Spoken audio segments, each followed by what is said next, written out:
Selamat datang di presentasi tentang konsep dasar multimedia. Di era digital ini, multimedia hadir di sekitar kita. Presentasi ini akan membahas pengertian multimedia, komponen-komponennya, fungsinya, format yang umum digunakan, dan prinsip desain yang penting untuk membuat konten multimedia yang efektif dan menarik. Mari kita mulai dengan memahami apa itu multimedia. Multimedia adalah kombinasi dari berbagai jenis media seperti teks, gambar, suara, animasi, dan video untuk menyampaikan informasi atau pesan. Multimedia membantu menyederhanakan konsep yang kompleks, meningkatkan daya tarik presentasi, dan dapat diterapkan di berbagai bidang seperti pendidikan, bisnis, dan kesehatan. Bentuk modern multimedia yang interaktif memungkinkan pengguna untuk berpartisipasi aktif.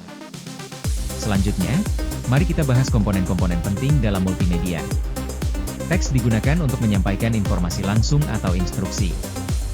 Gambar seperti foto, ilustrasi, dan grafik membantu memperkuat pesan dan memudahkan pemahaman. Audio seperti narasi, musik, dan efek suara menciptakan suasana dan memberikan informasi tambahan. Video menggabungkan gambar dan audio dinamis untuk menjelaskan proses atau kejadian secara visual. Animasi digunakan untuk memperjelas proses yang sulit dipahami dengan teks statis. Interaktivitas memungkinkan pengguna berinteraksi langsung dengan konten, menjadikannya lebih menarik dan personal. Sekarang, mari kita lihat fungsi multimedia dalam komunikasi. Multimedia meningkatkan daya tarik dengan elemen visual dan auditori, sehingga menarik perhatian audiens, terutama dalam pendidikan. Multimedia juga membantu memperjelas informasi dengan visualisasi dan penjelasan audio. Informasi yang diterima melalui berbagai indera lebih mudah diingat. Multimedia interaktif memungkinkan audiens berinteraksi langsung, yang penting untuk pelatihan online atau sistem informasi. Selanjutnya, kita akan membahas format konten multimedia. Pemilihan format yang tepat memastikan konten mudah diakses, berkualitas baik, dan kompatibel dengan berbagai perangkat. Untuk teks, ada PDF untuk mempertahankan tampilan, HTML untuk konten web, dan DOC untuk pemformatan lengkap. Untuk gambar, ada JPG untuk kompresi foto, PNG untuk transparansi dan kualitas tinggi, dan SVG untuk gambar vektor yang dapat diskalakan. Untuk audio, ada MP3 yang terkompresi secara umum, WAV tanpa kompresi dengan kualitas tinggi, dan AAC dengan kualitas modern. Untuk video, ada MP4 yang paling umum dan kompatibel, AVI dengan kualitas tinggi tetapi ukuran file besar, dan MOV untuk perangkat Apple. Untuk animasi dan konten interaktif, ada HTML5.js untuk web modern, EXE untuk aplikasi mandiri, dan app untuk perangkat Apple. Terakhir, mari kita bahas prinsip desain multimedia yang efektif. Prinsip desain memastikan konten tidak hanya menarik, tetapi juga mudah dipahami, efisien, dan meningkatkan pengalaman pengguna. Keseimbangan dan tata letak melibatkan distribusi elemen visual yang harmonis dan penempatan elemen penting yang strategis. Konsistensi dan keselarasan melibatkan mempertahankan gaya, warna, font, dan pola navigasi yang sama untuk memudahkan pemahaman.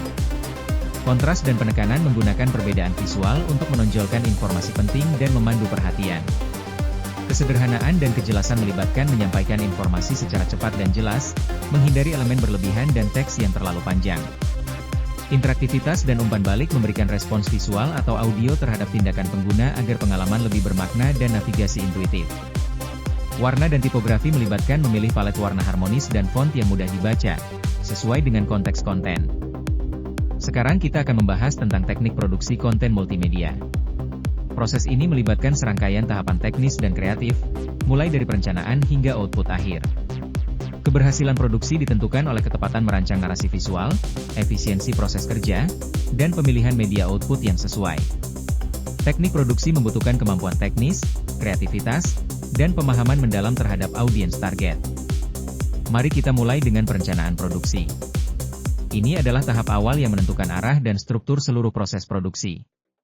Perencanaan yang matang menghasilkan konten yang efisien dan sesuai ekspektasi. Identifikasi tujuan dan audiens melibatkan menentukan pesan inti dan menyesuaikan gaya penyampaian, bahasa, serta bentuk konten sesuai karakteristik target. Pembuatan naskah dan storyboard melibatkan naskah sebagai panduan isi. Storyboard memvisualisasikan alur adegan, memastikan keselarasan visual, suara, dan teks. Penentuan sumber daya dan jadwal melibatkan menyusun daftar peralatan dan membuat jadwal produksi yang realistis, termasuk estimasi anggaran. Selanjutnya, mari kita bahas pengambilan gambar dan suara. Ini adalah tahap teknis yang membutuhkan ketelitian. Kualitas visual dan audio sangat menentukan profesionalitas konten. Pengambilan gambar, syuting, melibatkan memilih angle dan framing yang tepat untuk penyampaian pesan visual, menstabilkan kamera, dan menyesuaikan pengaturan. Perekaman suara, recording audio, melibatkan menggunakan mikrofon eksternal untuk suara jernih dan minim noise, dan memperhatikan lokasi agar terhindar dari suara latar yang mengganggu. Sinkronisasi dan kesiapan teknis melibatkan menggunakan clapperboard atau metode lain untuk menandai titik sinkronisasi visual dan audio, memastikan tidak ada delay antara gerakan bibir dan suara, dan menguji kelayakan semua peralatan sebelum memulai. Terakhir, mari kita bahas editing, efek, dan output akhir. Ini adalah proses penyusunan, penyempurnaan, dan konversi konten menjadi bentuk yang siap didistribusikan. Editing dan komposisi melibatkan menyusun ulang klip, pemangkasan, transisi halus, penyelarasan audio musik latar, dan penyisipan teks grafis. Koreksi warna melibatkan menyamakan tone antar klip dan melakukan color grading untuk menciptakan mood visual yang diinginkan. Penambahan efek dan animasi melibatkan memperkuat visualisasi dengan efek transisi, animasi objek, motion graphics, dan efek suara untuk penekanan. Rendering dan output melibatkan mengubah file proyek menjadi format akhir dengan resolusi dan kompresi yang tepat.